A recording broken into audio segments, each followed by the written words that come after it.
ನಮಗೆ ಜಸ್ಟಿಸ್ ಬೇಕು, ಎಷ್ಟು ಬೇಗ ಆಗ್ತದೆ ಅಷ್ಟು ಬೇಗ ಬೇಕು.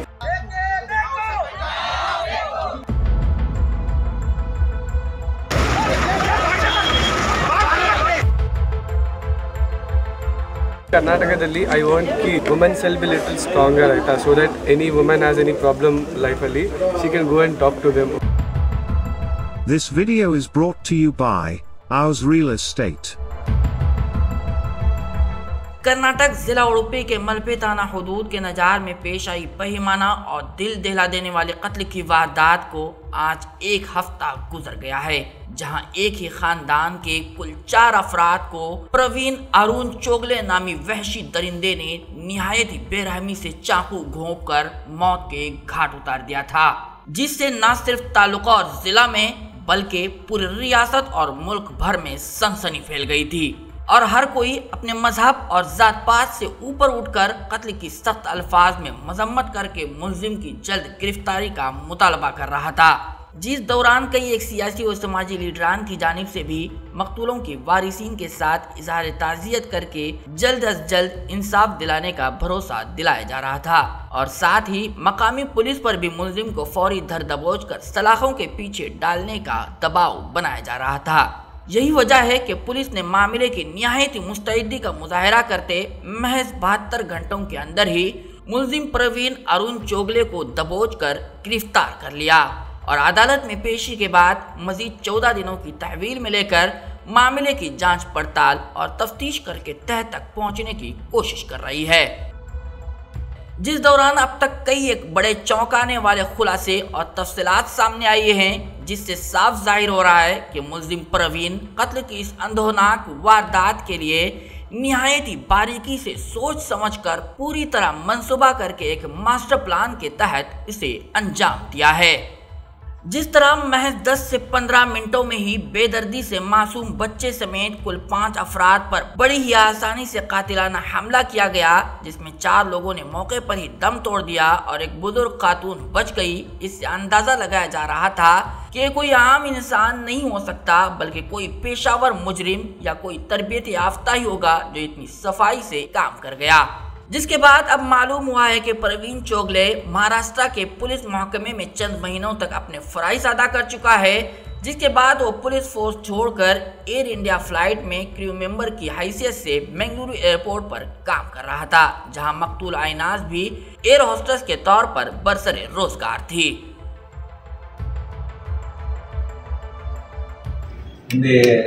ಕಾನೂನು ರೀತಿಯಲ್ಲಿ ಅವರ ಮೇಲೆ ಕ್ರಮ ತಗೊಳ್ತೀವಿ. ಅವರದು ಮೋಟಿವ್ ಮತ್ತೆ ಕೊಲೆಗೆ ಉಪಯೋಗಿಸಿದ ವೆಪನ್ ಮತ್ತೆ ಇನ್ನು ಕೆಲವೊಂದು ಪ್ರೊಸೀಜರ್ಸ್ ಅನ್ನು ಮುಂದಿನ ದಿವಸಗಳಲ್ಲಿ ಆದಷ್ಟು ಬೇಗ ಮಾಡಿ ನ್ಯಾಯಾಲಯಕ್ಕೆ ಅಂತಿಮ ವರದಿಯನ್ನು ಬೇಗ ಸಲ್ಲಿಸಿ। कत्ल के पीछे की वजूहात बताने से पहले हम आपको बताएंगे कि आखिर इस वहशी प्रवीण ने 12 नवंबर को इस अंधोनाक वारदात को अंजाम देने के लिए किस तरह से मंसूबाबंदी की थी और किस तरह से इसने सबूत और शवाहिद मिटाने की कोशिश की थी। ये पूरी तफसीलात से आपको आगाह करेंगे। पुलिस जराये की माने तो मुजरिमाना जहनियत के हामिल प्रवीण चोगले ने इस वहशियाना कत्ल के मंसूबे में इस बात को सबसे ज्यादा तरजीह दी थी कि उसकी शनाख्त किसी तरह से भी जाहिर न हो पाए और उसके खिलाफ एक भी सबूत पुलिस के हाथ न लग पाए। यही वजह है कि मुलजिम सिर्फ आइनाज को कत्ल करने के इरादे से पहुंचा था, लेकिन सबूत मिटाने की गर्ज से और बीच बचाव करने सामने आई मां हसीना, बहन अफनान और 12 साल मासूम आसिम तक को चाकू घोंपकर बेरहमी से मौत के घाट उतार दिया और बुजुर्ग आइनाज की दादी पर भी हमला किया। लेकिन गनीमत रही कि हमले में जख्मी होने के बावजूद भी वो किसी तरह खुद को हमाम में बंद करने में कामयाब हो गई, जिससे उसकी जान बच गई। ಅವರ ಉದ್ದೇಶ ಪ್ರಥಮವಾಗಿ ಇದ್ದದ್ದು ಅವರು ಐನಾಸ್ ಎಂದು ಹುಡುಗಿ ಎಂದು ಮಾತ್ರ ಸ್ಪಷ್ಟನೆ ಇದೆ, ಅದನ್ನು ಮತ್ತೆ ನಾವು ಡೀಟೇಲ್ ಆಗಿ ವೆರಿಫೈ ಮಾಡಿ ಕ್ಲಾರಿಫೈ।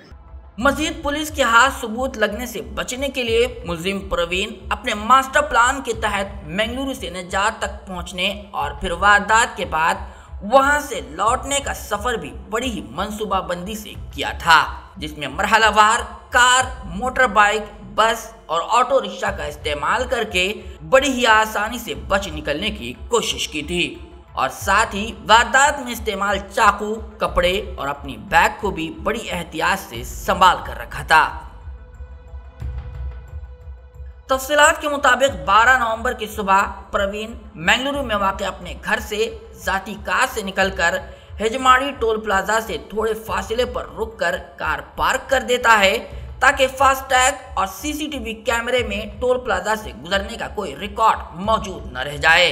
और फिर वो वहां से राह चलती एक मोटरसाइकिल को रोककर आगे तक छोड़ने की अपील करता है और कुछ हद तक आगे बढ़ने के बाद बस पर सवार होकर उडुपी के संतेकट्टे तक पहुंच जाता है, जहां से वो ऑटो रिक्शा की सवारी करके नजार में तिरुपति लेआउट में वाक़े उस घर तक पहुंच गया जहां उसने अपनी साथी एयर होस्टेस आयनाज, उसकी मां और बहन समेत कम उम्र भाई को बड़ी ही बेदर्दी से महज 15 मिनट में ही कत्ल करने के बाद जैसे ही बाहर निकलता है तो चीखों पुकार सुनकर पड़ोसी लड़की मुल्जिम को देख लेती है, जिसे वो चाकू दिखाकर चुप रहने का इशारा कर देता है और बड़े ही इत्मीनान और आराम से वहां से निकल जाता है और दोबारा एक गुजरते बाइक सवार से लिफ्ट लेकर संतेकट्टे पहुंच जाता है और फिर वहां से ऑटो रिक्शा के जरिए करावली बाईपास तक जाकर एक बार फिर एक राह चलते मोटरसाइकिल को रोककर आगे तक छोड़ने की अपील करके किनीमुल्की तक पहुंच जाता है, जहां से वो कुछ फासले तक पैदल चलने के बाद बस के जरिए अपनी पार्क कार तक जाकर वहां से कार लेकर मंगलुरु में वाक़े अपने घर पहुंच जाता है। मगर चूंकि वारदात के बाद उसके कपड़ों पर खून के दाग लग गए थे और वो पूरे रास्ते बैग को सीने पर रखकर बड़ी ही चालाकी से उसे छुपा रहा था, तो घर पहुंचने से पहले एक जगह रुककर कार में ही खून के दाग लगे कपड़े बदल देता है, जिसे वो पहले से ही अपने साथ ले आया था और घर पहुंचकर पहली फुर्सत में ही खून के दाग को धुलकर साफ कर देता है। कत्ल के बाद पुलिस के हाथ एक सीसीटीवी की फुटेज लग जाती है, जहां वो पैदल सफर के दौरान इत्मीनान और खुद एतमादी के साथ सड़क से गुजरता हुआ दिखाई दे रहा है। बज़ाहिर देखने से बिल्कुल भी मालूम नहीं हो रहा था कि वही शख्स है जो अभी चंद मिनटों कबल ही एक ही खानदान के 4 अफराद का इतने भयानक तरीके से कत्ल करके फरार हो रहा हो। मंगलुरु में अपने घर पहुंचकर भी वो अपने अहले खाना के सामने आम दिनों की तरह ही ऐसे पेश आता है जैसे कुछ हुआ ही न हो, जहां वो कुछ देर आराम करने के बाद मंगलुरु के एक निजी हॉस्पिटल जाकर वारदात के दौरान उंगली में आई चोट का इलाज करवाता है और फिर बीवी बच्चों को साथ लेकर पूरा दिन बाहर सैर तफरीह में गुजारने के बाद शाम 6 बजे घर लौट आता है और खौफनाक कत्ल की वारदात को तकरीबन 8 से 9 घंटे गुजरने के बाद भी उसके चेहरे या चाल ढाल से किसी किस्म का पछतावा, डर और खौफ और इस्तिराब जैसी कोई अलामत जाहिर नहीं होती। हद तो तब हुई जब 4 मासूम लोगों को बेरहमी से मौत के घाट उतारने के बाद भी दिवाली का जश्न मनाने के लिए दूसरे दिन 13 नवंबर की सुबह बीवी बच्चों के साथ अपनी कार में बेलगावी के कुर्ची का सफर करता है, जहां वो अपने एक रिश्तेदार महकमे बागबानी के रिटायर्ड ऑफिसर के घर पर धूमधाम से दिवाली का त्योहार मनाता है। लेकिन दूसरी तरफ दिन रात तहकीकात करके पुलिस मुलजिम तक पहुंचने के लिए एड़ी चोटी का जोर लगा रही थी और मुतादिद मुश्तबे अफराद को तहवील में लेकर पूछताछ कर रही थी, जिस दौरान तकनीकी शवाहिद से कुछ ऐसे सुराग पुलिस के हाथ लग गए थे जिससे मालूम हो रहा था कि इस वारदात में प्रवीण चोगले का ही हाथ है। इसलिए पुलिस उस तक पहुंचने की कोशिश कर रही थी, लेकिन चूंकि उसने अपना मोबाइल फोन बंद कर रखा था इसलिए उस तक रसाई नहीं हो पा रही थी। मगर जैसे ही कुछ लम्हों के लिए बेलगावी में त्योहार मनाने के दौरान प्रवीण ने अपना मोबाइल फोन स्विच ऑन किया तो मोबाइल टावर लोकेशन के जरिए उस मकाम की निशानदेही करके वहशी दरिंदे को फौरन धर दबोच लिया गया, जिसके बाद लोगों ने राहत की सांस लेकर पुलिस की मुस्तैदी की सताइश की।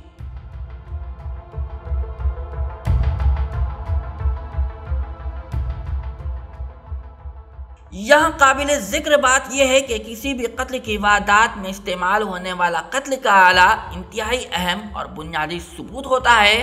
पुलिस का कहना है कि 4 अफराद के कत्ल में चाकू का इस्तेमाल हुआ है, मगर वो चाकू यानी आले कत्ल अभी तक हाथ नहीं लगा है और पुलिस उसकी तलाश में सरगर्दा है। पुलिस जराये के मुताबिक मुलजिम प्रवीण ने तफ्तीश के दौरान बताया था कि उसने कत्ल अंजाम देने के बाद चाकू को अपनी बैग में रख दिया था, जिसे वो कार में सफर के दौरान एक पुल से फेंक दिया था। फिर उसने अपना बयान बदलते हुए कहा कि वो चाकू उसने अपने घर के आसपास ही कहीं फेंक दिया है। इस तरह पुलिस की तफ्तीशी टीम आले कत्ल ढूंढने में मसरूफ है, मगर ताहाल वो चाकू बाजियाफ्त नहीं हुआ है। पुलिस तफ्तीश से ये बात साफ हो गई है कि प्रवीण चोगले की असल निशाना उसके साथ एयर इंडिया में बतौर हॉस्टेस काम कर रही नूर मोहम्मद की छोटी बेटी आयनाज थी। मकतूला आयनाज के भाई असद ने अखबार नवीसों से बातचीत करते हुए कहा कि आयनाज को प्रवीण चोगले हरासा कर रहा था, इसलिए उसकी बहन ने चोगले का नंबर ब्लॉक कर दिया था।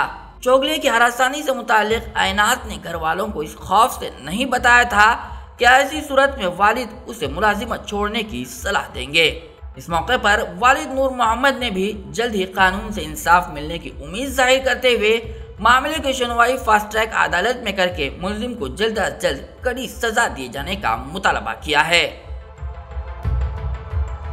ಇಡೀ ಕರ್ನಾಟಕದಲ್ಲಿ ಐ ವಾಂಟ್ ಕಿ women self be little stronger ಆಯಿತಾ, so that any women has any problem ಲೈಫಲ್ಲಿ she can go and talk to them. ಮುಸ್ಲಿಮಲ್ಲಿ ಹಿಂದೂಲಿ ಯಾರಾದ್ರಿ ಯಾರಿಗಾದ್ರೂ ಟಾರ್ಚರ್ ಕೊಟ್ಟರೆ ಆಫೀಸಲ್ಲಿ ಏನಾದರೂ ಇದ್ದರೆ ಅಲ್ಲಿ ಹೋಗಿ ಮಾತಾಡ್ಬೋದು.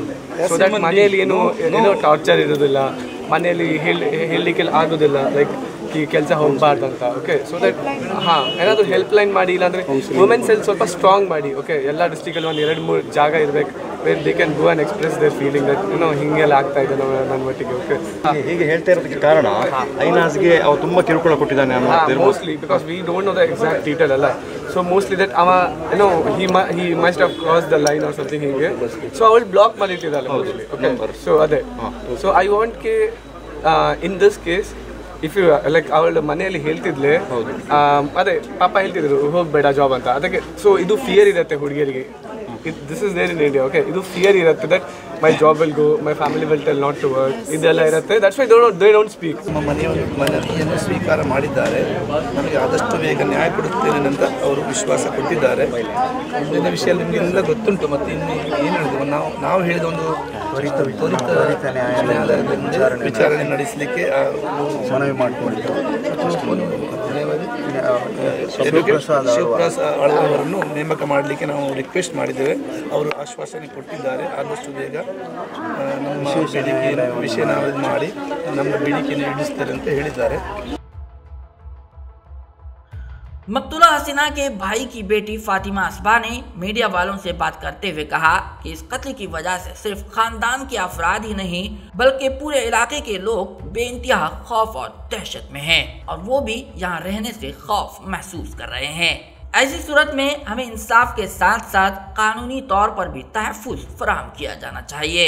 कुछ ऐसे इक़दाम किए जाने चाहिए कि मेरी बहनों के साथ जो हुआ है वो पूरे मुल्क में आइंदा किसी के साथ भी नहीं हो पाए। इसी सूरत में ही मेरी बहनों को इंसाफ मिलेगा। साथ ही उन्होंने कहा कि इस वारदात में कत्ल होने वालों के वक़ार और इज्जत का ख्याल रखा जाना चाहिए। उन्होंने मीडिया और सोशल मीडिया प्लेटफॉर्म्स पर फैलाई जा रही झूठी और बेबुनियाद खबरों के खिलाफ भी कार्रवाई की मांग की है। ನಮಗೆ ಜಸ್ಟಿಸ್ ಬೇಕು, ಎಷ್ಟು ಬೇಗ ಆಗ್ತದೆ ಅಷ್ಟು ಬೇಗ ಬೇಕು. ಅದರ ತನಕ ನಮಗೆ ಇಲ್ಲಿ ಬ್ರೀದ್ ಮಾಡಲಿಕ್ಕೆ ಸಹ ಆಗೋದಿಲ್ಲ. ನಮಗೆ ಅದು ನಮ್ಮ ಮೈಂಡಲ್ಲಿ, ನಮ್ಮ ಹಾರ್ಟಲ್ಲಿ, ನಮ್ಮ ಇಮೋಷ್ನಲಿ, ಮೆಂಟಲಿ ಎಲ್ಲ ಟ್ರಾಮಾ ಆಗಿದೆ. ನಮಗೆ ಅಂತ ಇಲ್ಲ, ಕರ್ನಾಟಕದಲ್ಲಿ ಎಲ್ಲ ಎಲ್ಲ ಎಲ್ಲ ಹೆಣ್ಣು ಮಕ್ಕಳಿಗೆ ಹಾಗೆಯೇ ಆಗಿದೆ. ನಮಗೆ ಜಸ್ಟಿಸ್ ಎಷ್ಟು ಬೇಗ ಸಿಗ್ತದೆ ನಾವು ಅಷ್ಟು ಬೇಗ ಫ್ರೀ ಆಗ್ತೇವೆ. ನಮಗೆ ಜಸ್ಟಿಸ್ ಬೇಕು. ಸೆಕೆಂಡ್ ಥಿಂಗ್, ನಮಗೆ ಸೆಕ್ಯೂರಿಟಿ ಬೇಕು. ನಮಗೆ ಇದು ಟೆಂಪ್ರರಿ ಸೆಕ್ಯೂರಿಟಿ ಅಂತ ನಾವು ಎಂತ ಮಾಡಲಿಕ್ಕೆ ಆಗೋದಿಲ್ಲ. ನಾವು ಜಸ್ಟ್ ಅವರ ಫ್ಯಾಮಿಲಿ ಅಲ್ಲ, ಇಲ್ಲಿ ನೇಬರ್ಸ್ ಇದ್ದಾರೆ, ನಮ್ಮದು ಐ ವಿಟ್ನೆಸಸ್ ಇದ್ದಾರೆ, ಅವರಿಗೆಲ್ಲ ಇಲ್ಲಿ ಇರಲಿಕ್ಕೆ ಆಗೋದಿಲ್ಲ. ನಮಗೆ ಸೆಕ್ಯೂರಿಟಿ ಬೇಕು, ನಮಗೆ ಲಾಯಿಂದ ಸೆಕ್ಯೂರಿಟಿ ಬೇಕು.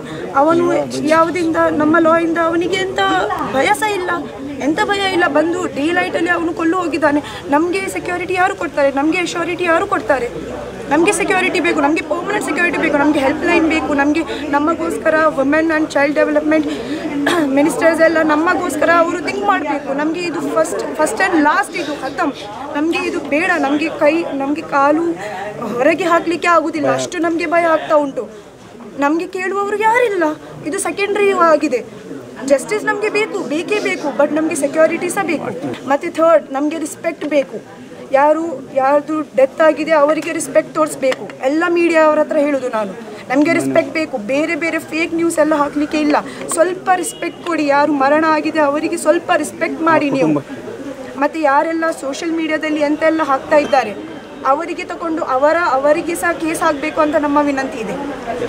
ಎಲ್ಲ ಸೋಷಿಯಲ್ ಮೀಡಿಯಾದಲ್ಲಿ ಎಂತೆಲ್ಲ ಹಾಕ್ತಾ ಇದ್ದಾರೆ, ಇದು ಮರಣ, ಇದು ಜೋಕಲ್ಲ. ಸೈದವರಿಗೆ ಹೀಗೆಲ್ಲ ಮಾಡಲಿಕ್ಕೆ ಇಲ್ಲ. ಅವರಿಗೆ ತಗೊಂಡು ಅವರ ಮೇಲೆ ಸಹ ಕೇಸ್ ಮಾಡಬೇಕು, ಇದು ನಮ್ಮ ವಿನಂತಿ ಆಗಿದೆ. अब मुल्जिम प्रवीण का बैकग्राउंड क्या है और क्या वो इससे पहले भी ऐसी कोई वारदात अंजाम दे चुका है? क्या वो किसी मखसूस तंजीम या इदारे से जुड़ा है जो मुस्लिम मुखालिफ और नफरती माहौल की जहनियत को फरोग देते हों?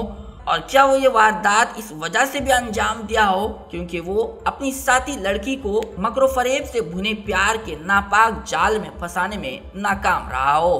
ये और जैसे कई सवालात हैं जिस पर से पर्दे उठने अभी बाकी है।